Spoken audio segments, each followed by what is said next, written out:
संत रामपाल जी महाराज एक ऐसे महान संत जिन्होंने अपनी सतभक्ति, तत्व ज्ञान, करुणा और सेवा के बल पर समाज में नई मिसाल कायम की है। संत रामपाल जी महाराज की अगुवाई में उनके सभी सतलोक आश्रमों से समाज कल्याण के अद्भुत कार्यों ने समाज को सुनहरे भविष्य की एक नई उम्मीद दिखाई है। संत रामपाल जी महाराज से नाम दीक्षा लेने के बाद लाखों लोगों की लाइलाज बीमारियां जैसे कैंसर, एड्स आदि ठीक हुई। संत जी के ज्ञान से प्रेरित होकर उनके अनुयायियों ने लाखों यूनिट रक्तदान किया। संत जी ने लाखों बहन बेटियों का दहेज मुक्त विवाह करवाया।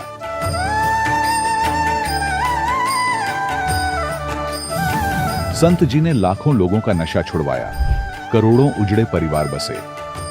संत जी के आश्रमों में समागम के दौरान निःशुल्क नेत्र चिकित्सा, दंत चिकित्सा प्रदान की जाती है। संत रामपाल जी महाराज द्वारा समय समय पर पर्यावरण संरक्षण के उद्देश्य से बड़े स्तर पर वृक्षारोपण किया जाता है। संत जी ने जरूरतमंदों को तत्काल राहत पहुंचाने के लिए एम्बुलेंस सेवा शुरू की। संत जी अपने अनुयायियों को देहदान के लिए प्रेरित करते हैं, जिससे मानवता की सेवा और चिकित्सा क्षेत्र में सुधार हो सके। संत रामपाल जी महाराज के सभी आश्रमों में हर रोज निःशुल्क भंडारा आयोजित किया जाता है, जहां हर वर्ग, हर जाति और हर धर्म के लोग एक साथ बैठकर भोजन करते हैं।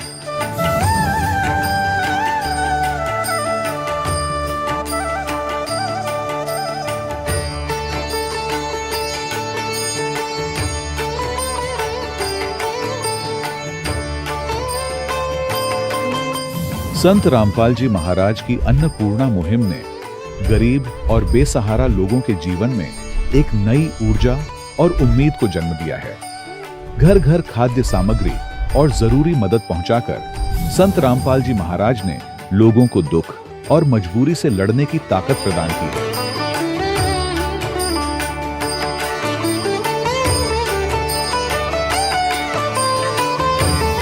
संत रामपाल जी महाराज द्वारा गरीब लोगों के लिए घर बनवाने का अद्भुत कार्य एक ऐसी मिसाल कायम कर रहा है जो सदियों सदियों संत जी की उदारता और दया भावना के तौर पर जाना जाएगा।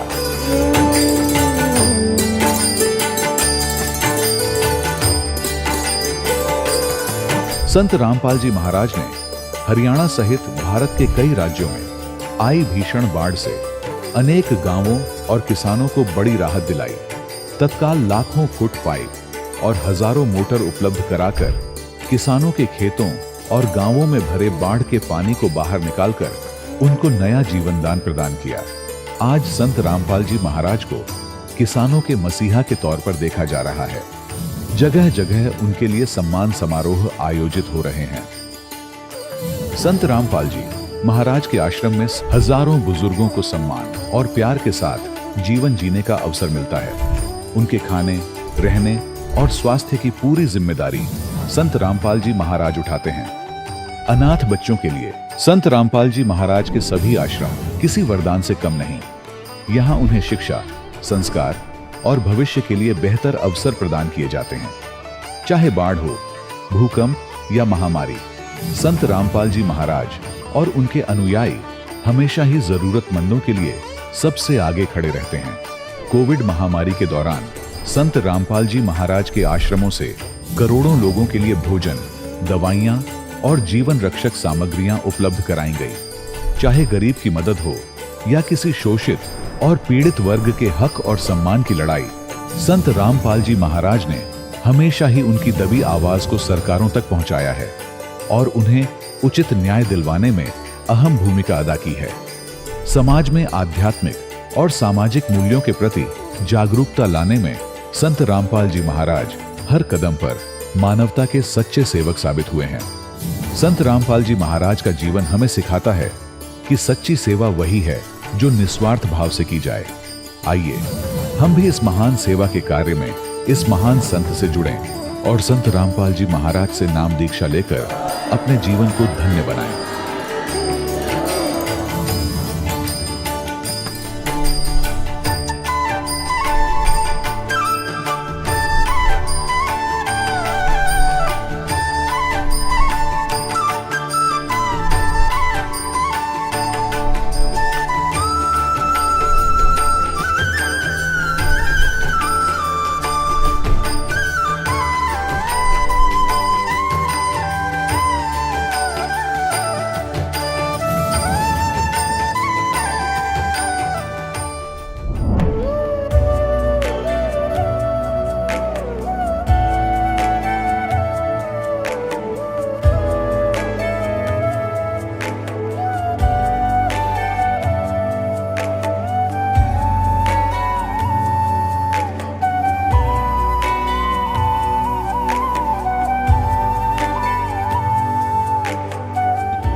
परमात्मा को पाने तथा उसका वास्तविक लाभ प्राप्त करने के लिए पवित्र बाइबल में प्रमाण है कि प्रभु ने मनुष्य को अपना ही स्वरूप बनाया।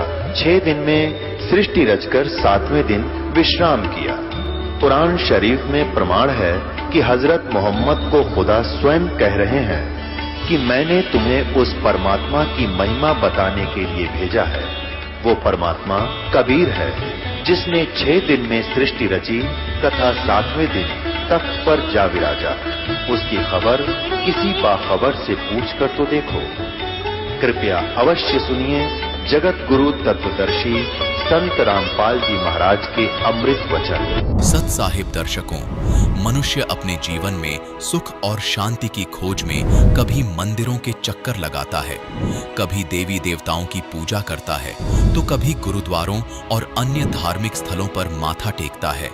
लेकिन जब इतना सब कुछ करने के बावजूद भी उसे मन की शांति नहीं मिलती, तो उसका विश्वास डगमगाना स्वाभाविक हो जाता है। दर्शकों, कुछ ऐसी ही कहानी थी मध्य प्रदेश के रहने वाले तरुण वेद जी की। तरुण वेद जी ने अपने जीवन के कई वर्ष हनुमान जी और ब्रह्मा, विष्णु और अन्य देवी देवताओं की भक्ति साधना में लगा दिए। लेकिन इतनी भक्ति साधना करने के बावजूद भी उन्हें न तो मानसिक शांति मिली और न ही जीवन की समस्याओं से कोई स्थायी राहत मिली। लेकिन दर्शकों, आज तरुण वेद जी का कहना है कि उनका जीवन उस समय पूरी तरह बदल गया जब उन्हें संत रामपाल जी महाराज द्वारा लिखित पुस्तक ज्ञान गंगा मिली। दर्शकों, आखिर संत रामपाल जी महाराज ने ज्ञान गंगा पुस्तक में ऐसा क्या लिखा है कि जो भी इस पुस्तक को पढ़ता है वो संत रामपाल जी महाराज का ही हो जाता है और उसके जीवन के सारे कष्ट दूर होने लगते हैं। आखिर इसके पीछे की सच्चाई क्या है? आइए दर्शकों, सुनते हैं तरुण वेद जी की कहानी उन्हीं की जुबानी। सर नमस्कार। नमस्कार। सर क्या नाम है आपका? मेरा नाम तरुण वैद। तरुण जी कहाँ से आए हैं आप? मैं इंदौर मध्य प्रदेश से आया हूँ। सर संत रामपाल जी महाराज से नाम दीक्षा आपने कब ली? मैंने रामपाल जी महाराज जी से नाम दीक्षा 28 सितंबर 2014 में ली थी जी। 2014 में आप संत रामपाल जी महाराज से जुड़े हैं। इससे पहले आप क्या साधनाएं करते थे? जी, इससे पहले मैं लोक उपासना, ये जो हनुमान जी की पूजा करना, शिव जी की पूजा करना, यही करता था। मैं हनुमान जी के व्रत मतलब इतना था, मैं जो लोग मानते हैं कि हनुमान जी बहुत शक्तिशाली हैं और ताकत देते हैं, और मैं हनुमान चालीसा ही पढ़ता था। मंगलवार को व्रत रखता था पूरे दिन। और सर सोचने वाली ये बात है कि हमें कोई बताने वाला ये था नहीं कि कैसे व्रत करना है, कैसे क्या करना है, कैसे क्या। तो आनुपासना में ही मेरा पूरा मतलब जीवन जब तक का था वो व्यर्थ गया। कोई लाभ तो हो नहीं रहे थे, बस लगे हुए थे जैसे भी है। सर जो साधनाएं आप कर रहे थे उनको आप आनुपासनाएं क्यों कहते हैं? क्योंकि उनको आनुपासना इसलिए कह रहा हूँ, और वो कहने इसलिए सही है क्योंकि अभी तक भी कोई भी ऐसा विश्व में संत नहीं हुआ। अरे विश्व में संत तो है ही नहीं। संत तो हमारे सदगुरु रामपाल जी महाराज जी हैं, जिन्होंने आज हमें ये बताया है कि शास्त्र अनुकूल साधना क्या है। सर आपने संत रामपाल जी महाराज का जिक्र किया, आप मध्य प्रदेश में रहते हैं, आप संत रामपाल जी महाराज से कैसे जुड़ गए? मैं संत रामपाल जी महाराज जी से जुड़ना एक इत्तेफाक था कि हमारे यहाँ पर एक अंकल हैं, वो भी संत रामपाल जी महाराज जी से जुड़े हुए हैं। तो उनको एक पुस्तक मिली जो ट्रेन के नीचे डली हुई थी। वो अनमोल पुस्तक ज्ञान गंगा थी सर जी। तो उन्होंने उस ज्ञान गंगा को पढ़ा। अंकल को वो ज्ञान गंगा बहुत अच्छी लगी, तो उन्होंने वो ज्ञान गंगा मेरे पिताजी को दी। मेरे पिताजी ने पढ़ी।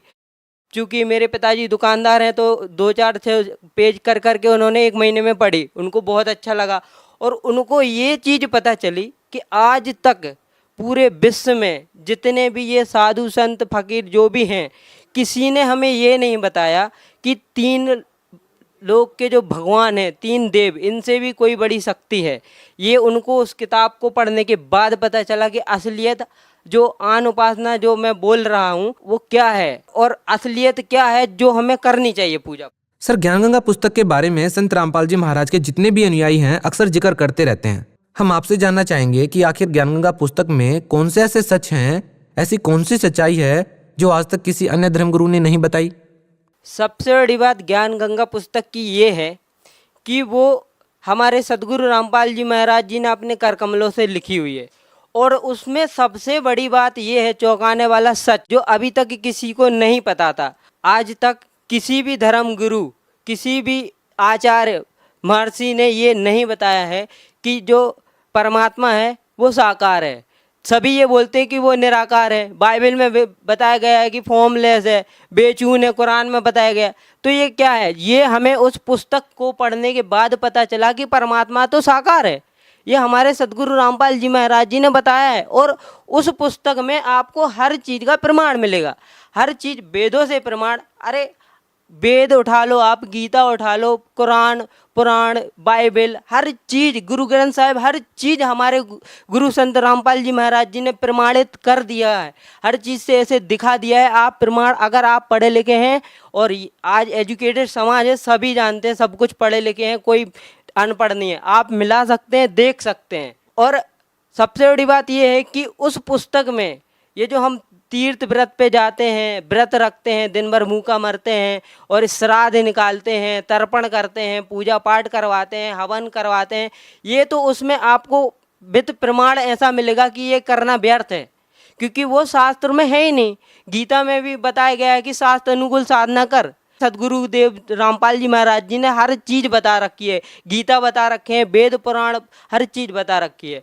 और जब हम दूसरे धर्म गुरुओं के पास जाते हैं, उनके विचार सुनते हैं, तो हम देखते हैं कि वो बताते हैं कि ये तो तुम्हारे कर्मों में के कष्ट हैं, ये कट नहीं सकते, पाप कर्म कट नहीं सकते हैं। जबकि संत रामपाल जी महाराज जी ने वेदों से ये प्रमाणित कर दिया है कि परमात्मा वो पूर्ण ब्रह्म, कबीर साहब पूर्ण परमात्मा है, और वो हमारे घोर पापों को काट सकता है, पापों के पाप, महापाप को भी वो परमात्मा काट सकता है। मैंने ज्ञान गंगा पुस्तक को पढ़ा, और सबसे बड़ी बात यह है कि हमारे जो सदगुरु रामपाल जी महाराज जी ने ज्ञान गंगा पुस्तक में जो प्रमाण दे रखे हैं, उनको मैंने मिलाया, और मैंने देखा कि वो सारे प्रमाण एज इट इज़ पाए। जब देखा कि गीता में भी वही लिखा है, उसी पृष्ठ पे, उसी श्लोक में ये सब जो परमात्मा सदगुरु रामपाल जी महाराज जी ने दिया है, वो एज इट इज़ पाया। तो फिर मैंने सोचा, देखा, परखा, जाना कि ये जो सदगुरु रामपाल जी महाराज जी का मार्ग है, ये बिल्कुल 100% सच है और शास्त्र अनुकूल भक्ति बताता है। और इसलिए मैंने इसको ग्रहण किया ज्ञान गंगा पुस्तक के माध्यम से। सर, जैसा कि आपने बताया कि ज्ञान गंगा पुस्तक पढ़ने के बाद आपको आध्यात्मिक ज्ञान हुआ, लेकिन जो समाज है वो आध्यात्मिक ज्ञान के साथ साथ में भौतिक लाभ भी प्राप्त करना चाहता है। वो चाहता है कि उसको मानसिक लाभ भी मिले और आर्थिक लाभ भी मिले। हम आपसे ये जानना चाहेंगे कि संत रामपाल जी महाराज जो नाम दीक्षा आपको देते हैं, उस नाम दीक्षा से, उस भक्ति से आपको क्या क्या लाभ मिले, क्या फ़ायदा हुआ आखिर आपको कोई शारीरिक लाभ मिले? सर, सबसे पहले मैं भगत समाज को ये बताना चाहता हूँ कि जो मुझे लाभ हुए हैं, इतने अद्भुत, इतने चमत्कारी लाभ हुए हैं कि आप विश्वास नहीं कर सकते, लेकिन वो मेरे साथ हुए हैं। आपके साथ भी ऐसे लाभ होंगे जब आप हमारे सदगुरु रामपाल जी महाराज जी की शरण में आएंगे। सबसे पहला लाभ मैं आपको ये बताना चाहता हूँ कि आज के समय ये जो एजुकेटेड वर्ग है, इस चीज़ को मानता नहीं है, लेकिन ये सच है। भूत प्रेत बाधाएं ये होती हैं, क्योंकि मैं अपने घर में भुगत चुका हूँ।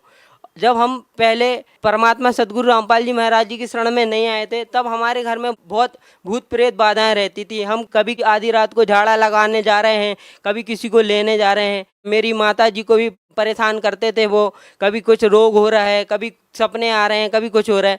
तो फिर जब हमने ये मार्ग ग्रहण किया, अपने संत रामपाल जी महाराज जी के वचनों को समझा, उनकी भक्ति को समझा, उनके नियमों में रह के, मर्यादा में रह के हमने भक्ति की, तो हमें सारे लाभ मिले।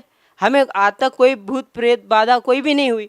और दूसरा लाभ आपको मैं सबसे बड़ा ये बताना चाहता हूँ कि खुद मेरे साथ इतने चमत्कार किए परमात्मा सदगुरु रामपाल जी महाराज जी ने कि मैं आपको अभी अभी की बात बताता हूँ।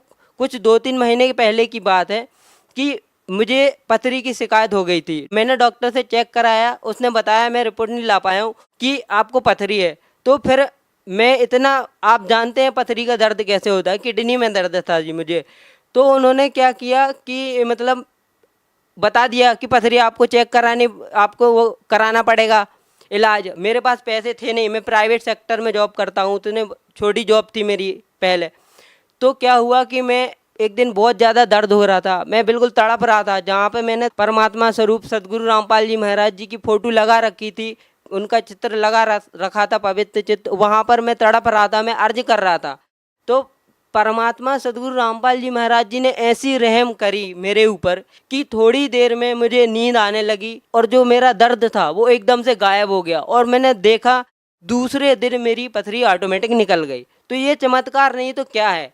और दूसरे लाभ ऐसे हुए मुझे कि एक बार मैं जॉब पे जा रहा था तो एक ट्रक मेरे बाजू से भी जा रहा था और दूसरा भी जा रहा था मेरे बाजू से, मैं बीच में था। तो वो ट्रक बाजू मेरे निकल गया मेरे हाथ के आधे हाथ से और मुझे कुछ भी नहीं हुआ।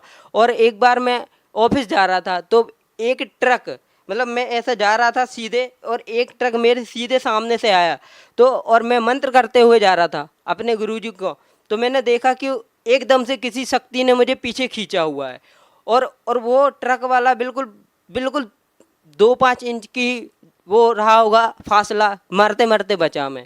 सर, संत रामपाल जी महाराज आजकल इन बातों को लेकर के भी काफी सुर्खियों में रहते हैं कि जो भी संत रामपाल जी महाराज से नाम दीक्षा लेता है वो नशा छोड़ देता है। आप एक पढ़े लिखे व्यक्ति हैं सर, क्या आप इन बातों पर विश्वास करते हैं कि एक संत के आशीर्वाद देने मात्र से ही या उनके मंत्रों की जो भक्ति है या उनके मंत्रों का जो जाप है उनके करने से कोई व्यक्ति नशा छोड़ सकता है? सर मैं आपको क्या बताऊं कि ये जो नशा है इसका मैं खुद आदी था।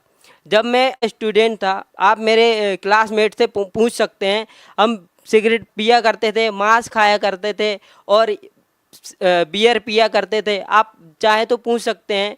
और जब मैंने परम संत सदगुरु रामपाल जी महाराज जी से नाम उपदेश लिया, हमारे सदगुरु रामपाल जी महाराज 3 उसमें मंत्र देते हैं, प्रथम मंत्र, सतनाम और सारनाम। तो जब उन्होंने पहले मंत्र दिया मुझे तो मैंने कुछ ही समय मर्यादा में रह के उसकी भक्ति की। मेरे सारे नशे ऐसे छूट गए जैसे कभी कोई नशा था ही नहीं, मैं करता ही नहीं था, मेरी इच्छा ही नहीं होती थी करने की। तो ये चमत्कार नहीं तो ये क्या है सर? सर, संत रामपाल जी महाराज से नाम दीक्षा लेने के बाद आपने नशा छोड़ दिया, आपको जो भूत प्रेत की बाधा थी वो ठीक हो गई, आपने बताया कि आपको जो पथरी की बीमारी थी वो भी ठीक हो गई, क्या कहना चाहेंगे इस बारे में? सर ये मैं बताना चाहता हूँ, जो लोग अस्पतालों में जाकर और पैसा इलाज के लिए खर्च कर रहे हैं, भूत प्रेतों की बाधाओं से पीड़ित हैं, इधर उधर भटक रहे हैं, झाड़ा लगवाते हुए परेशान हो रहे हैं, उनसे मेरी हाथ जोड़ के अनुरोध है कि आप प्लीज़ भटकना बंद करें, क्योंकि परम संत सदगुरु रामपाल जी महाराज आए हुए हैं, उनसे नाम दीक्षा लें, भक्ति करें, आपको ऐसे लाभ होंगे, परमात्मा ऐसे लाभ कर देगा आपको, आप विश्वास नहीं कर सकते, आप बयान नहीं कर सकते। परमात्मा ऐसे लाभ दे सकता है, सदगुरु रामपाल जी महाराज ऐसे लाभ दे सकते हैं अपनी भक्ति से, आप विश्वास नहीं कर सकते सर। सर, आप एक शिक्षित व्यक्ति हैं, आपकी तरह लाखों युवा हैं हिंदुस्तान में जो नशे से ग्रस्त हैं, नशा करते हैं, छोड़ना चाहते हैं मगर छोड़ नहीं पाते हैं, जबकि सरकार ने बड़ी बड़ी योजनाएं भी लागू कर रखी हैं, नशा मुक्ति केंद्र खोलती है सरकार, बावजूद इसके लोग नशा छोड़ नहीं पा रहे हैं। आप उन साथियों को, उन युवाओं को क्या कहना चाहेंगे जो नशा छोड़ना चाहते हैं मगर छोड़ नहीं पा रहे हैं? मैं अपने सभी युवा साथियों से ये कहना चाहता हूँ कि आप सबसे पहली बात तो ये जो आपके मन में भ्रांति है कि ये संत ऐसा है, ये संत वैसा है, ये आपके मन में भ्रम है, ये गलत बात है, सबसे बड़ी बात ये है। और दूसरी बात आपको ये बताना चाहता हूँ कि आप पहले पढ़े लिखे, हर व्यक्ति पढ़ा लिखा है, हर युवा वर्ग आज पढ़ा लिखा हुआ है, अपने विवेक से काम ले, अपनी मानवता से काम ले और देखे कि जो परम संत सदगुरु रामपाल जी महाराज जी हैं, जो सद्भक्ति बता रहे हैं, उससे क्या लाभ नहीं हो सकता है, परमात्मा क्या लाभ नहीं दे सकता है, हर लाभ दे सकता है। ऐसे ऐसे नशे आपसे छुड़वा देगा, ऐसे ऐसे घोर जो आपने 10-10 साल से नशे कर रहे हैं हमारे युवा, वो भी परम संत सदगुरु रामपाल जी की पवित्र भक्ति से छूट सकते हैं। तो मेरा नशा छूट गया तो आपका क्यों नहीं छूट सकता है? बिल्कुल छूट सकता है। तो आप संत रामपाल जी महाराज को अन्य धर्मगुरु से कैसे अलग पाते हैं? संत रामपाल जी महाराज जी ही मात्र एक ऐसे संत हैं जिन्होंने अभी तक हर एक धर्म गुरु को आध्यात्मिक ज्ञान चर्चा के लिए आमंत्रित किया और बैठ के उनको बोला, उनसे प्रार्थना की कि जिसका मार्ग गलत है, अगर हमारे शास्त्रों के अनुसार वो भक्ति बताते हैं और उनका मार्ग सही है, उनकी भक्ति प्रमाणित है, तो हमारे सदगुरु रामपाल जी महाराज जी ने बोला है कि मैं खुद और मेरे सारे अनुयायी आपकी शरण में आएंगे। और अगर आपका मार्ग सही नहीं है तो, और अगर आप अपने अनुयायी के हित में हो, तो आप अपने सारे अनुयायी सहित सही मार्ग को ग्रहण कीजिए, उस मार्ग को चुनिए जो शास्त्र अनुकूल भक्ति है, जिससे हमें लाभ होगा। बहुत बहुत धन्यवाद। सच्चा है। दर्शकों, अभी आपने सुने संत रामपाल जी महाराज से दीक्षा प्राप्त करके सुखी हुए भक्त के अनुभव। अब देखिए जगत गुरु तत्वदर्शी संत रामपाल जी महाराज के मंगल प्रवचन। तो परमात्मा कहते हैं कि इन 3 देवताओं को तो सभी पूजते हैं और चौथे का कोई एकादा ही यानी इस ब्रह्म को बहुत ही कम जानते हैं, और चौथे को भी छोड़ 5वां यानी स्वयं परमात्मा है, उनको छोड़कर जो हम पर आते हैं कहते हैं उनका फिर जन्म मरण नष्ट हो जाता। जिनको 5वें का ज्ञान हो जाता वो हमारे पास आ जाते हैं। तो पुण्यात्माओं, उस परमेश्वर ने स्वयं आकर हमें ये ज्ञान दिया है कि एक और स्थान है जहां कोई दिक्कत नहीं, कभी मृत्यु नहीं होती। जैसे श्रीमद् भगवत गीता पवित्र हिंदू धर्म के श्रद्धालुओं के लिए एक अनमोल ग्रंथ है और बहुत ही आदरणीय ग्रंथ रहा है। हमारे धर्मगुरु इसी को नहीं समझ सके ये संकेत क्या कर रहे हैं। ये कहते रहे श्री कृष्ण जी ने गीता जी का ज्ञान दिया।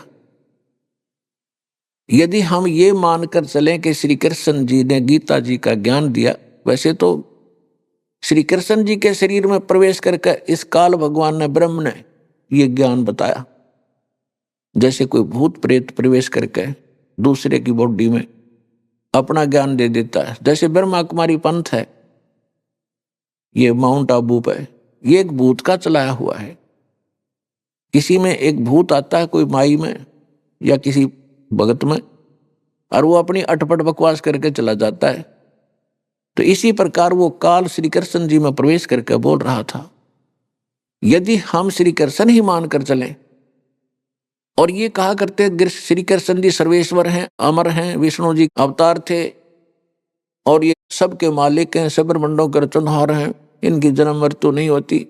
श्रीमद् भगवत गीता अध्याय नंबर 2 श्लोक 12 में, श्रीमद् भगवत गीता अध्याय नंबर 4 श्लोक 5 और 9 में, श्रीमद् भगवत गीता अध्याय नंबर 10 के श्लोक नंबर 2 में गीता ज्ञानदाता कहता है, अर्जुन तेरे और मेरे बहुत जन्म हो चुके, तो नहीं जानता, मैं जानता हूं।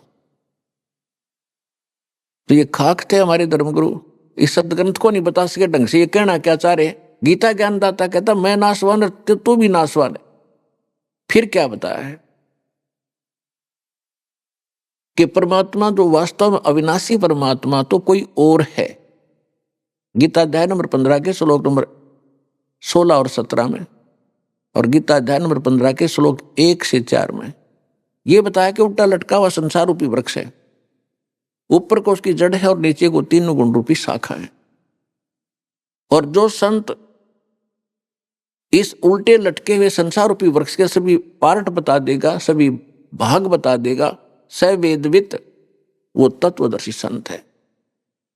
गीता अध्याय नंबर 4 के श्लोक 32 और 34 का निष्कर्ष है कि गीता ज्ञानदाता कहता है कि मैंने जो अभी तक धार्मिक यज्ञों की जानकारी दी है ये कंप्लीट नहीं है। वो कंप्लीट जानकारी तो स्वयं परमात्मा अपने मुख कमल से बोलता है, उसको तत्व ज्ञान कहते हैं। वो सहशरीर आता है यहाँ के अपने मुख कमल से बोलता है, उसको तत्व ज्ञान कहते हैं। और उस तत्व ज्ञान को तू तत्वदर्शी संतों के पास जाकर समझ, उनको दंडवत प्रणाम करके और कपट छोड़कर प्रश्न करने से वो तत्वदर्शी संत तुझे उस परमात्म तत्व का, वो तत्व ज्ञान का उपदेश करेंगे। तो इसे सिद्ध है कि गीता ज्ञानदाता भी नहीं जानता उस तत्व ज्ञान को। और फिर 15वें अध्याय के प्रथम मंत्र में यह भी क्लियर कर दिया है कि वो तत्वदर्शी संत होगा कौन, क्या पहचान है उसकी, कि उल्टे लटके हुए संसार रूपी वृक्ष को, उसके सभी विभागों को जो बता देगा वो तत्वदर्शी संत है। तो परमेश्वर स्वयं ये लीला करते हैं, चारों युग में मेरे संत पुकारे, कोक कहा हम हेल रे, हीरे माणिक मोती बरसे, ये जग सुगता ढेल रे। परमात्मा बताते हैं कि हम चारों युगों में आते हैं और अपने प्यारी आत्माओं से मिलते हैं, उनको तत्व ज्ञान से परिचित कराते हैं, वो भी गुण गाते हैं सच्चाई का, यथार्थ भक्ति मार्ग का। और मैं स्वयं भी एक संत की भूमिका करके यही ज्ञान बताता हूं। तो परमेश्वर ने 600 वर्ष पहले बताया था अक्षर पुरुष एक पेड़ है और सर पुरुष वाकी डार, ज्योति निरंजन ब्रह्म उसकी डार, और तीनों देवा शाखा है वाई पात रूप संसार। तो परमेश्वर ने 600 वर्ष पहले बता दिया था। वो तत्वदर्शी संत की भूमिका भी स्वयं ही करते हैं। ये सभी वेद गवाही देते, आपके बहुत बार रूबरू किया है कि वेदों में यही प्रमाण है कि परमात्मा ऐसी लीला करता है। सशरीर सतलोक में बैठा है, वो वहां तेजो में लोक है, ऐसी पृथ्वी जैसी ये है, लेकिन उसका मटेरियल अविनाशी है। और वहां परमात्मा भी अविनाशी है। वहां रहने वाले सभी यहीं की तरह सृष्टि है, बाग बगीचे हैं, सभी वहां पर नर और नारी करके सभी भक्त हैं, परमात्मा की भक्ति करते हैं, आराम से रहते हैं, कोई राग द्वेष नहीं है। और परमात्मा वहां से चलकर सहशरीर आते हैं, अच्छी आत्माओं को मिलते हैं, उनको तत्व ज्ञान से परिचित कराते हैं, जिस कारण से वो एक प्रसिद्ध कवि भी कहलाते हैं। और वो परमात्मा एक अद्वितीय ज्ञान का आविष्कार करते हैं, यानी वो नया ज्ञान बताते हैं जो पहले कभी किसी ने सुना नहीं होता। तो उस समय परमेश्वर ने आकर बताया था कि अक्षर पुरुष एक पेड़ है और सर पुरुष वाकी डार और तीनों देवा शाखा हैं, ये पात रूप संसार। अब गीता अध्याय नंबर 15 के श्लोक नंबर 16 और 17 में 3 पुरुषों की फिर से जानकारी दी है, सर पुरुष और अक्षर पुरुष। इस संसार में 2 पुरुष सुने जाते हैं। सरपुरुष ये 21 ब्रह्मांड का स्वामी ज्योति निरंजन काल, ये ब्रह्म है जिसका ओम नाम है। और अक्षर पुरुष ये 7 संग ब्रह्मांड का स्वामी है। और ये दोनों और इनके अंतर्गत जितने प्राणी आते हैं ये सभी नाशवान हैं। जीवात्मा तो किसी की भी ना मरती, गधे कुत्ते की भी नहीं मरती, वो तो विषय ही अलग है। फिर 15वें अध्याय के 17वें श्लोक में तुरंत कहा कि उत्तम पुरुष है तू अन्य परमात्मा इति उदारत है। यह लोक धर्म अविश्य विवर्ती अवैश्वर है। जो इन दोनों से कोई अन्य है वो उत्तम पुरुष, पुरुषोत्तम, श्रेष्ठ भगवान, जिसे परमात्मा कहा जाता है। परमात्मा का अर्थ होता है श्रेष्ठ आत्मा, जो केवल सुख दे, दुख नहीं दे सकता। और यहां सुख नाम की चीज नहीं, केवल दुख ही दुख दे रखा है। ये परमात्मा नहीं है जहां आप रह रहे हो, ये लोक परमात्मा का नहीं, ये तो काल भगवान का लोक है। फिर बताया है कि वो तीनों लोकों में प्रवेश करके सबका धारण पोषण करता है। जैसे उल्टे लटके हुए संसार रूपी वृक्ष की जड़ें होती हैं, जड़ों से ही पूरे वृक्ष को आहार मिलता है, उसका पोषण होता है। इसी प्रकार वो जड़ रूपी मूल जो परमात्मा है, जो सबका धारक पोषक है, वो परम अक्षर ब्रह्म है, वो परम अक्षर पुरुष है, वो असंख्य ब्रह्मांड का स्वामी है। वो स्वयं परमेश्वर कबीर देव जी हैं, कबीर साहब हैं, जो काशी में धानक रूप में आए थे, दुल्हा रूप में आए। जैसे संसार रूपी वृक्ष को जड़ों से ही उसका पोषण होता है, इसी प्रकार गीता अध्याय नंबर 15 के श्लोक नंबर 17 में कहा कि यह लोक धर्म अविश्य विवर्ती, जो तीनों लोकों में प्रवेश करके सबका धारण पोषण करता है, स अवैश्वर है, वो वास्तव में अविनाशी परमात्मा है। अपने आत्माओं यहां भ्रम पैदा कर देते हैं कुछ मूर्ख कि गीता अध्याय नंबर 15 के श्लोक नंबर 18 में गीता ज्ञानदाता कहता है कि मैं पुरुषोत्तम हूं और सब इन मेरे अंतर्गत जितने प्राणी हैं मैं उनसे उत्तम हूं।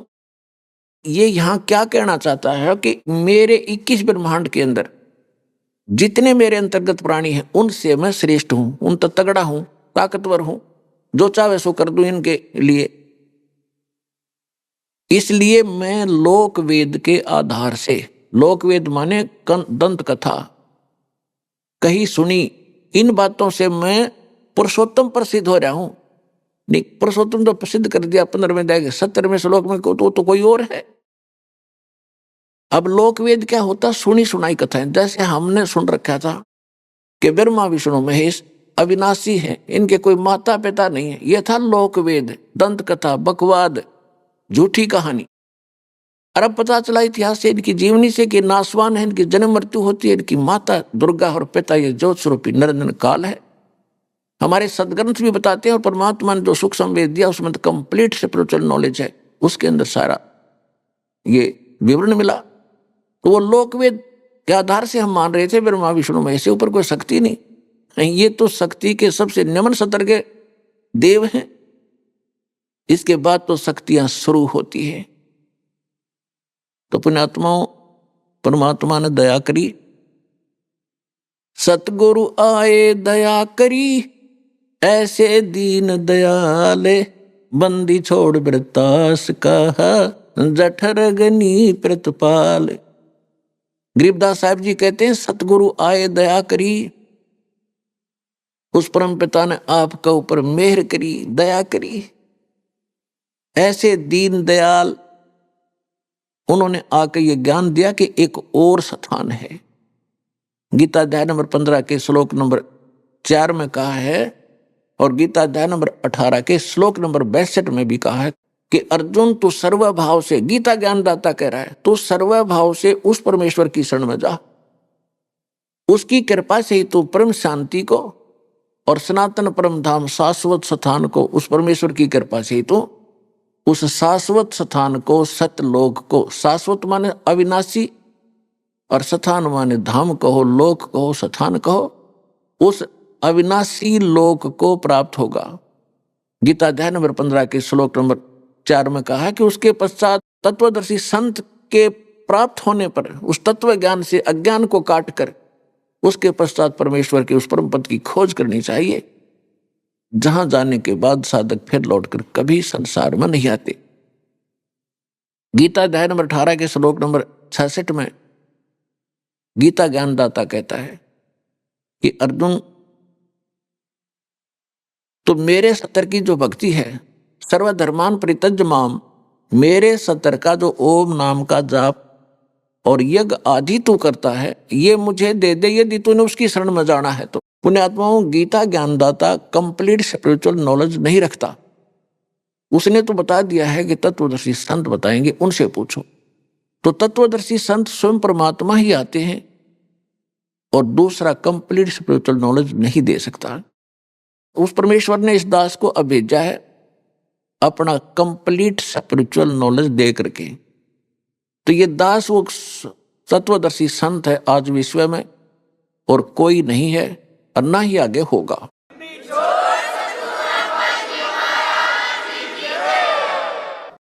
तो इसमें क्या बताया है कि जैसे गीता ज्ञानदाता ने गीता अध्याय नंबर 8 के श्लोक नंबर 13 में अपनी साधना बता दी, ओम इति एकाक्षरम ब्रह्म व्यवहारण माम अनुस्मरण ये प्रियाति तजन देहम सयाति परमाम गतिम। मुझ ब्रह्म की, गीता ज्ञानदाता ब्रह्म है, इसमें स्पष्ट भी हो गया है कि मुझ ब्रह्म का केवल एक ओम मंत्र है, नथिंग एल्स, और नहीं कुछ भी। और जो अंतिम श्वास तक इसका सेवन करता हुआ शरीर छोड़कर जाता है तो वो परम गति को प्राप्त होता है। कौन सी परम गति को? जो ओम से होती है, ओम के जाप से ब्रह्मलोक प्राप्त होता है। श्री देवी भागवत 7वें स्कंद में श्री देवी जी खुद कह रही है राजा हिमालय को कि तू सब बातों को छोड़ दे और मेरी भक्ति भी त्याग दे, जितना मोक्ष चाहिए से। जैसा वो ज्ञान जानती थी ब्रह्म तक का, ये ओम नाम का जाप कर, ब्रह्म पाने का उद्देश्य रख, तेरा कल्याण हो जाएगा और ब्रह्म लोक को प्राप्त हो जाएगा। वो ब्रह्म लोक में रहता है, ब्रह्म दिव्य आकाश रूपी ब्रह्म लोक में वो ब्रह्म रहता है। तो ओम नाम के जाप से ब्रह्म लोक प्राप्ति होती है। गीता अध्याय नंबर 8 के श्लोक नंबर 16 में स्पष्ट कर दिया है कि ब्रह्म लोक में गए हुए प्राणी भी जन्म मृत्यु के अंदर हैं, पुनरावृत्ति में है। पुनरावृत्ति माने आवागमन, यानी ये चक्कर बना ही रहेगा। तो इसलिए तो उसने कहा कि तू सर्वभाव से उस परमेश्वर की शरण में जा और उसके लिए तत्वदर्शी संतों की खोज कर। तो यहां कहने का भाव ये है कि गीता ज्ञानदाता ने अपना मंत्र बता दिया ओम। अब गीता अध्याय नंबर 17 के श्लोक 23 में कहा है कि ओम तत्सत इति निर्देश ब्रह्मण त्रिविध समर्थ। ब्राह्मणा तेन वेदा च यगा विहिता पुरा। सचिदानंद घर्म ब्रह्म परम अक्षर ब्रह्म के पाने का 3 मंत्र का जाप का निर्देश है। निर्देश माने फाइनल, नथिंग एल्स, और कोई अटपट नहीं उसके साथ। 3 मंत्र का जाप है, उससे वो परम अक्षर ब्रह्म प्राप्त होगा। ओम तो ब्रह्म का अक्षर पुरुष का, और तत्व ये सांकेतिक है, ये अक्षर पुरुष का, सात संग ब्रह्मांड का स्वामी है। और सत्य ये परम अक्षर ब्रह्म का, ये भी सांकेतिक गुप्त है, इस दास के पास है। और ओम और तत् शब्द मिलकर ये 2 अक्षर का सतनाम बनता है। और जो तीसरा मंत्र वो सार नाम है। ये सतनाम भी अभी तक गुप्त था और सार नाम भी गुप्त था। परमात्मा कहते हैं सो हम शब्द हम जग में लाए और सार शब्द हमने गुप्त छिपाए। वेदों में प्रमाण है, ऋग्वेद मंडल नंबर 9 सूक्त 95 के मंत्र 2 में कि वो परमात्मा स्वयं आकर अपनी वाणी द्वारा ज्ञान प्रचार करता है और वो एक विशेष मंत्र, गुप्त मंत्रों का आविष्कार करता है। यह परमात्मा कहते हैं सो हम शब्द हम जग में लाए। किसी भी ग्रंथ में, आज तक किसी भी धर्म के ग्रंथ में जब तक परमात्मा नहीं आए थे 600 वर्ष से पहले, आप देख लिए पुराण, कुरान, बाइबल और अपने वेद, गीता, सोहम शब्द आपको नहीं मिलेगा। तो सोहम शब्द हम जग में लाए और सार शब्द हमने गुप्त छुपाए। तो पुण्यात्मा, उस परमात्मा ने बताया है, जैसे गीता अध्याय नंबर 18 के श्लोक 66 में कहा है, सर्व धर्मान परित्यज्य माम, क्योंकि ये कंप्लीट कोर्स है। इस 3 मंत्र का जाप करना पड़ेगा जिसने मोक्ष चाहिए। फिर ये कहता है जब तत्वदर्शी संत मिलेगा तो ज्ञान भी कंप्लीट देगा, मंत्र भी सही देगा। तो इसलिए कह रहा है कि उस मंत्र में, जो 3 मंत्र के जाप में जो मेरा मंत्र है, वो उसकी धार्मिक क्रियाएं सारी कमाई मुझे दे दे, तब मैं तुझे मुक्त कर दूंगा, छोड़ दूंगा। तू जा सकता है उस परमात्मा की शरण में, जिसके लिए 18वें अध्याय में कहा है सर्व धर्मान परित्यज्य माम एकम शरणम व्रज।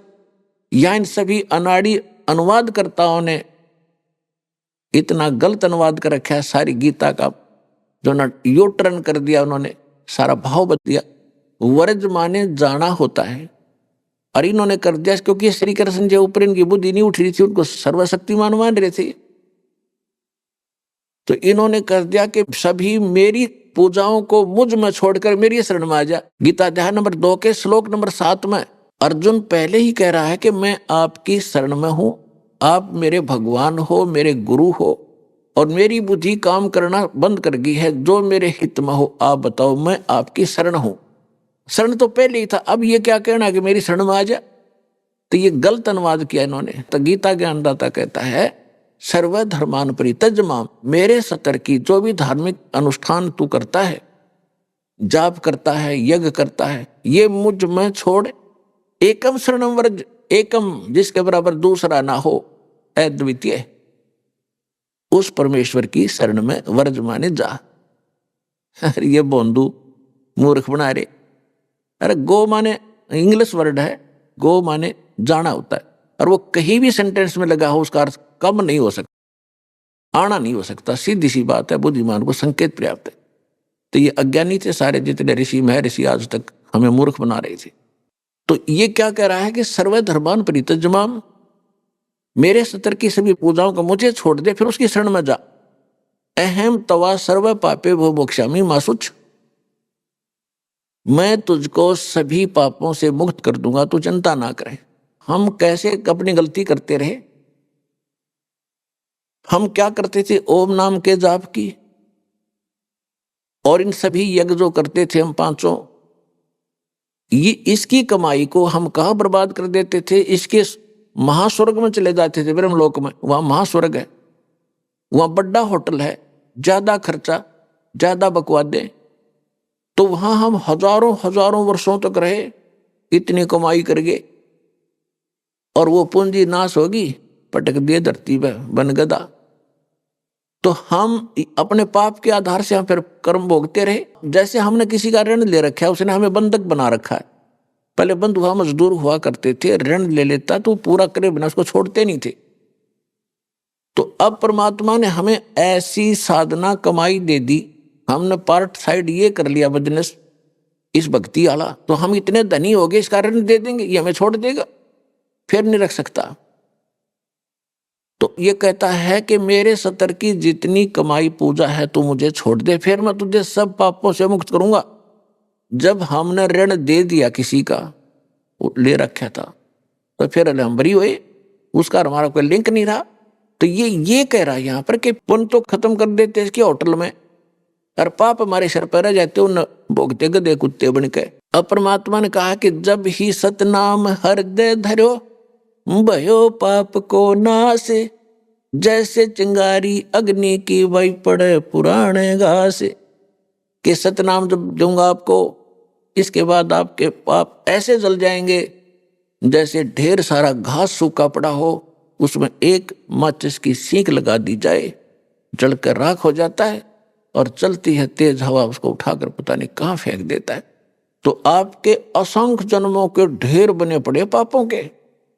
अब आपको औषधि मिली है, जिस तरह ये फूके जाएंगे अब ये जलेंगे सारे, तो उन पापों को तो मालिक के इस नाम से समाप्त हो जाएगा, फिर रह जाएंगे पुण्य। इसके सतर के हम इसको दे देंगे, ये हमें ऋण मुक्त कर देगा। इस गीता अध्याय नंबर 18 के श्लोक नंबर 66 का ये विश्लेषण है। और ये गलत कहा करते थे, मेरी शरण में आ जा, मैं तुझे पापों से मुक्त कर दूंगा। ये कोरी बकवाद गढ़ा करते, सदग्रंथ इन्होंने समझा नहीं, ये अज्ञानी थे सारे के सारे। तो पुण्यात्माओं, अभी तक हमें कोई ये बताने वाला नहीं था कि इस जन्म मृत्यु का कोई विकल्प भी है, और जो क्रिया हम कर रहे हैं, जहां यहां व्यवस्था करने जा रहे हैं, इससे भी कोई अच्छी व्यवस्था है। अब ये तो आपने मानना पड़ेगा, यूनिवर्सल ट्रुथ है, आप यहां नहीं रहोगे। कोई 10 वर्ष में, कोई 20 वर्ष में, कोई 100 वर्ष में जाना सबने पड़ेगा। और जो संपत्ति आपकी है वो आपकी नहीं है। और ये भी एक अध्यात्म ज्ञान के अंदर ये भी प्रमाण है कि एक समय इस पृथ्वी पर कुछ नहीं रहेगा, सब खत्म होंगे। तो इस आधार को भी मान लीजिए कि फिर कहां रहोगे? फिर भूत प्रेत बनकर चक्कर काटते रहोगे जब तक दूसरे ब्रह्मांड में दोबारा ये प्रलय नहीं होगी, दोबारा सृष्टि स्टार्ट नहीं होगी, फिर ये धक्के खाने यहां पर। दूसरा ये है कि आज कितनी बड़ी संपत्ति आपकी है वो आपकी नहीं है, आपने त्याग कर जाना पड़ेगा। और फिर तीसरा इसका विकल्प ये है कि मान लीजिए आप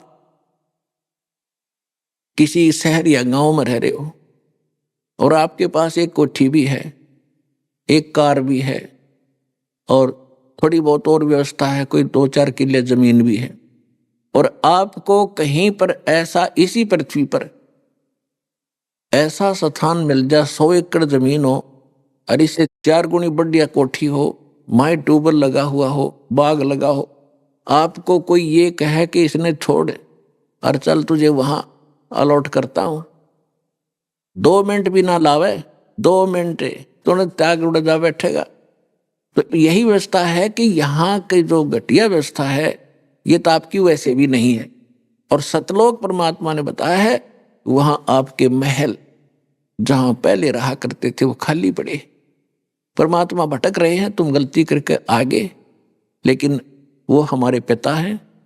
कहते हैं बच्चे गलतियां कर देते हैं, माता पिता फिर भी उनके पीछे ही फिरते रहते हैं। तो परमात्मा कहते हैं मैं रोवत हूं सृष्टि को और सृष्टि रोवे मोहे, गरीबदास इस योग को समझ नहीं सकता कोई।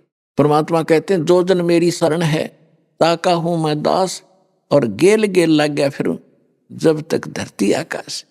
तो परमात्मा आपके पीछे फिर रहे। 600 साल पहले गली गली में घूमा करते थे एक तारा लेके, और गली में खड़े होकर के आवाज लगाने लग जाते थे। परमात्मा अपनी महिमा आप सुनाया करते थे, जिस कारण से वो कवि कहलाए।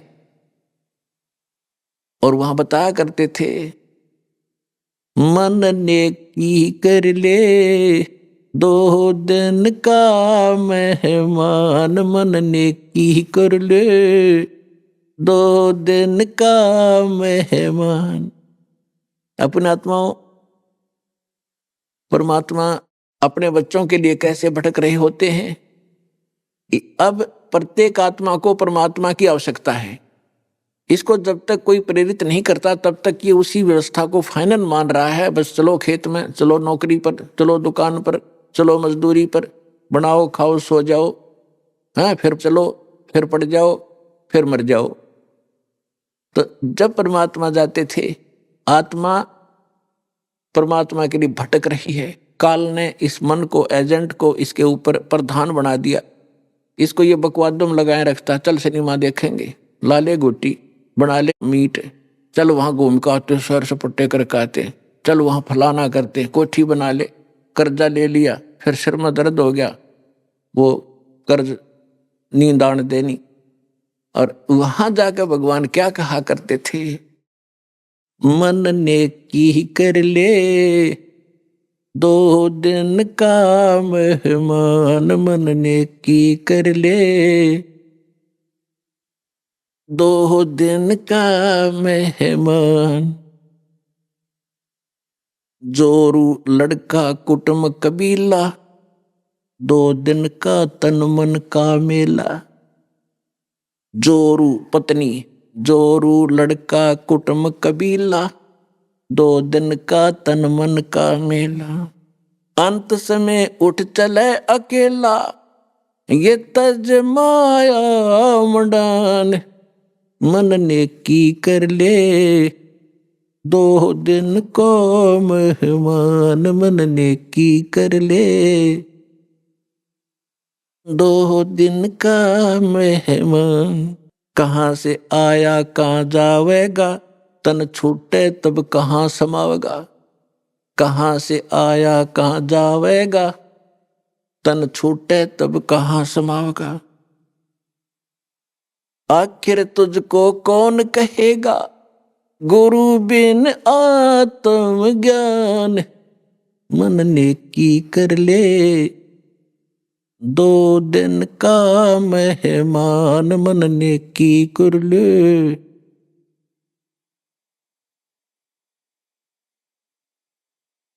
मन नेकी कर ले 2 दिन का मेहमान।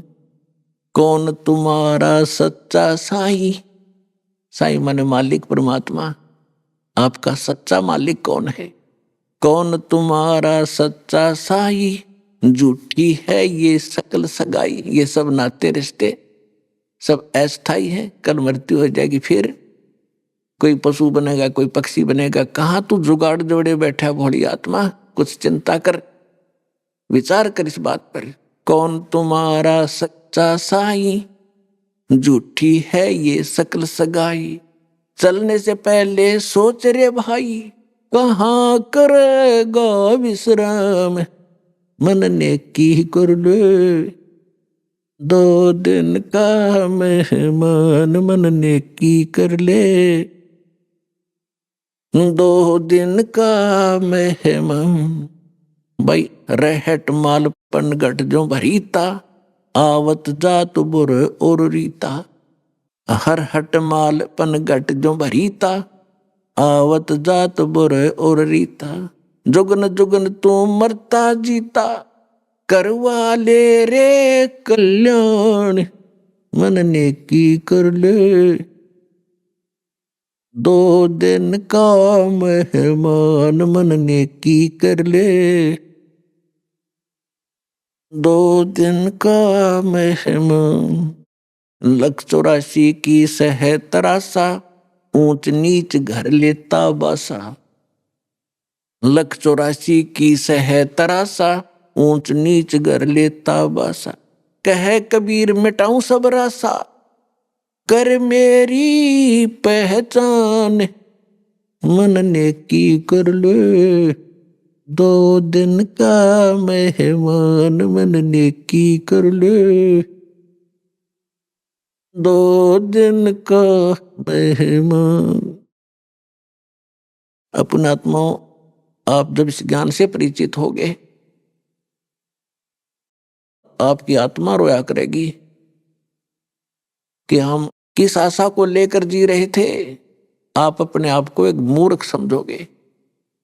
अब इस मालिक के नाम से लगने के बाद आपके घर में भी सुखी, क्योंकि ये सुख सागर है, दीन दयाल है और सब कष्ट हरता, सब दुख हरता, सब सुख करता, यह संकट मोचन कबीर परमेश्वर है। अभी आपने सुने संत रामपाल जी महाराज के मंगल प्रवचन। आइए अब सुनते हैं संत रामपाल जी महाराज से नाम दीक्षा लेकर सतभक्ति करके अद्भुत लाभ प्राप्त करने वाले अनुयायी के विचार। दर्शकों, जब मनुष्य को परंपरागत भक्ति करने के उपरांत भी जीवन भर कठिनाइयों का ही सामना करना पड़े, तो वह यह सोचने पर मजबूर हो जाता है कि जो भक्ति साधना मैं कर रहा हूँ, क्या वह शास्त्रों के अनुकूल भी है। दर्शकों, ऐसी ही कहानी थी झारखंड की रहने वाली नीता देवी जी की। जिन्होंने अपने जीवन की परेशानियों से छुटकारा पाने के लिए हर संभव प्रयास किए और हर वह भक्ति की जिसे हिंदू धर्म में लाभदायक बताया जाता है। इन्होंने जप भी किए, व्रत भी रखे, हनुमान जी की उपासना की, लेकिन किसी भी तरीके से इन्हें जीवन में सुख और शांति नहीं मिली। लेकिन दर्शकों, आज नीता जी का कहना है कि जब से मैंने संत रामपाल जी महाराज से नाम दीक्षा ली है और परंपरागत की जाने वाली भक्ति को त्यागा है और संत रामपाल जी महाराज द्वारा बताई जा रही आदि सनातनी भक्ति को अपनाया है, तब से मेरी जिंदगी की रूपरेखा पूर्णतः बदल गई है। दर्शकों, आखिर संत रामपाल जी महाराज ने नीता जी को ऐसी कौन सी जड़ी दे दी जिससे इन्हें अपने जीवन की परेशानियों से छुटकारा मिल गया? आइए सुनते हैं नीता जी की कहानी उन्हीं की जुबानी। नमस्कार जी। सत साहेब जी। क्या नाम है जी आपका? मेरा नाम नीता देवी है। नीता देवी जी, आप कहाँ से हैं? मैं झारखंड से हूँ, रामगढ़ जिले से हूँ। संत रामपाल जी महाराज से नाम दीक्षा आपने कब ली? 4 जनवरी 2018 को संत रामपाल जी महाराज से नाम दीक्षा ली। आप क्या भक्ति साधनाएं करते थे? मैं पहले बाल योगेश्वर का भक्ति करती थी और मतलब आश्रमों में जाके मतलब वैसे बैठक वगैरह होता था, उसमें कथा बताया जाता था, उससे मैं कुछ भी संतुष्टि नहीं थी। और मैं बचपना से बजरंगबली की भक्ति करती थी ज़्यादातर। और मतलब हम लोग का झारखंड में स्पेशली छठ पूजा का त्यौहार मनाया जाता है, उसमें धूमधाम से हम लोग पूरा अच्छी तरह से मनाते थे, पूरा गांव से हट के मनाते थे, पूरा बाजे गाजे के साथ। लेकिन उससे भी कोई भक्ति नहीं, मतलब हम लोग का लाभ नहीं हुआ। उसी दिन जिस दिन छठ व्रत था, उसी दिन मेरा हस्बैंड का 2 जगह पूरा भयानक एक्सीडेंट से पैर टूट गया। उस समय भी बोले कि हम लोग जब छठ माता को इतनी अच्छी से धूमधाम से पूजा करते, उसके बावजूद भी हम लोग का पति का ऐसा हो गया। तो ये अंधश्रद्धा भक्ति, मतलब ये भक्ति नहीं, अंधविश्वास भक्ति है। और मतलब क्या बोलते हैं, मेरी बेटी वो मतलब बचपना से किन्नर थी। हमको 10वें महीना में पता चला। उसके बाद सरकारी अस्पताल, गोला सरकारी अस्पताल से एक डॉक्टरीन है, वो हमको बोली कि रानी चिल्ड्रन मतलब डॉक्टर से आपको बात करवा देंगे, वहाँ सही तरीके से ऑपरेशन होता है। तो फिर वो रानी चिल्ड्रन वाली डॉक्टरीन से हमको बात करवाई। उसके बाद रानी चिल्ड्रन से जो डॉक्टर है वो बोली कि 35,000 रुपया लगेंगे आपको। उसके बाद एक्स्ट्रा खर्चा आपका दवा का अलग से लगेगा, सारे खर्च अलग से लगेंगे, सिर्फ ऑपरेशन का 35,000 लगेगा। तो हम पूरा असमंजस में पड़ गए कि हम उतना पैसा कहाँ से पाएंगे। उसके बाद मतलब लोन हम निकालें बैंक से 30,000 रुपये और घर का धान सारे बेच दिए। घर का धान से मेरा 35,000 रुपया जमा हुआ और लोन निकाले थे 30,000 रुपया। मेरे टोटली पैसे 65,000 हम जमा किए थे। तो मतलब एक गांव में विधायक आई हुई थी, तो वहाँ मीटिंग रखा गया था, हम वहाँ पे गए थे। तो मतलब हम वहाँ पे बोल रहे थे कि पहले से मेरे पति ना पहले बहुत शराब पीते थे और मेरा घर का स्थिति बहुत ख़राब था। तो उसके बाद वहाँ पे हम बोले कि विधायक जी को कि पहले आप शराब बंद करवाएं, यहाँ पे बहुत शराबी लोग आए हुए हैं, पूरा हंगामा कर रहे हैं। तो उसके बाद वो बोले कि हाँ ठीक है। हम बोले कि प्रशासन को बोला।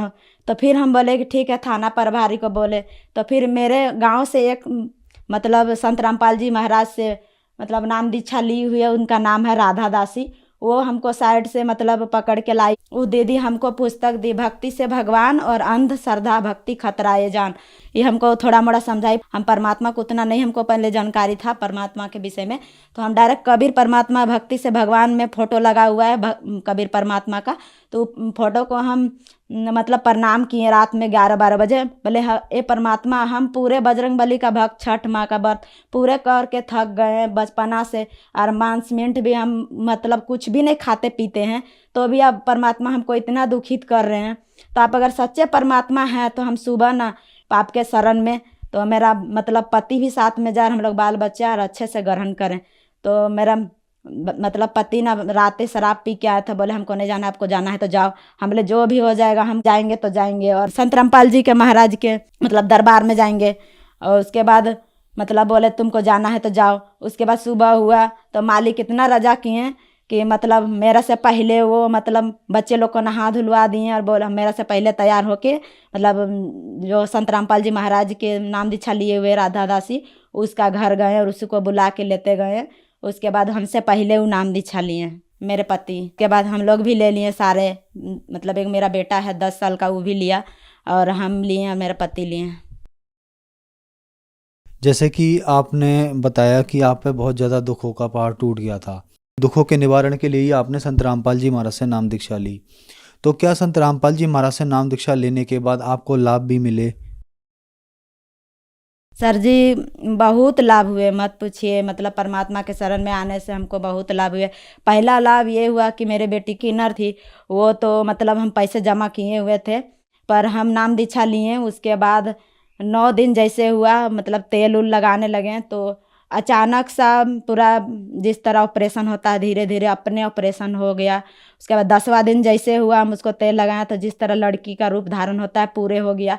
तो पूरा रोने लगे। मेरा गांव वाला तो पहले पूरा घर में बताए हुए थे, तो बोल रहा था कि इसका बेटी मतलब किन्नर है, कौन ले जाएगा इसको, क्या बोलते हैं, इतना सुंदर चेहरा रहने से क्या फ़ायदा है, इसको कोई नहीं ले जाएगा। ऐसे करके मतलब पूरा आदमी लोग बोलते थे, तो हम पूरा रोते थे कि मैं परमात्मा ये सब मेरा बेटी भी दे दिया, लेकिन ऐसा दे दिया। तो फिर परमात्मा को हम पुकार किए। उसके बाद मतलब हुआ वैसा ही। उसके बाद मतलब हम कुछ नहीं बोले, बोले बोलने वाले को बोलने दे। तो उस समय हम परमात्मा को पहचान नहीं पाए थे, संत रामपाल जी महाराज को पहचान नहीं पाए। फिर 10 दिन नाम दीक्षा जब हो गया तो ऐसे हो गया, तो फिर अपने हम मतलब भगत जी को बताएं जिस तरह मेरा बेटी किन्नर थी ना, तो फिर बताएं उसको। उसके बाद बोल देखा सब कोई, तो बोला कि आपका घर में देवी देवता लोग थी मतलब करता है, जादूगरी करता है। हम बोले वैसा कोई बात नहीं, हम लोग संत रामपाल जी महाराज के शिष्य हैं, वो पूर्ण परमात्मा आए हुए हैं, वही मेरा बेटी को ठीक किए हुए हैं। तो फिर मेरे पापा लोग भी देखे आके, उन लोग भी आया। फिर धीरे धीरे उन लोग सत्संग को समझा, बोले ठीक है, हम लोग जब परमात्मा हैं, ऐसा सच्चे परमात्मा की जो मेरे नतनी को ऐसा बड़ा इतना बड़ा चमत्कार जब मालिक कर सकते हैं, तो हम लोग पे भी रजा करेंगे। फिर मेरा भाई लोग भी सब धीरे धीरे मतलब अपने जाने लगे।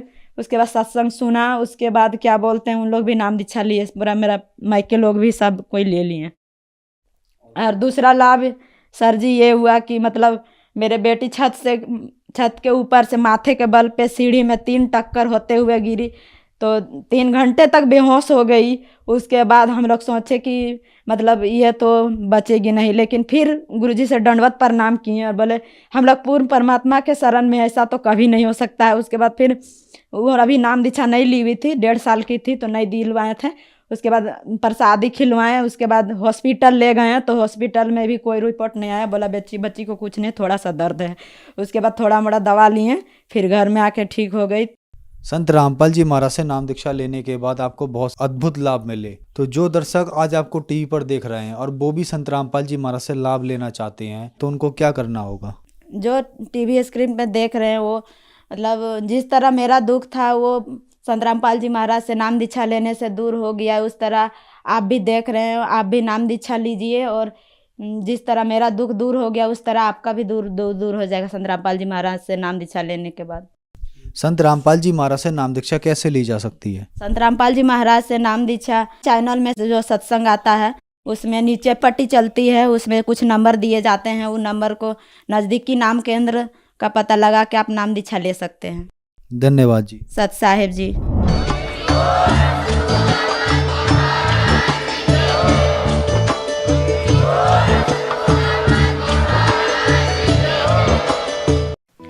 आप सुन रहे थे जगत गुरु तत्वदर्शी संत रामपाल जी महाराज के मंगल प्रवचन। अधिक जानकारी के लिए संपर्क करें।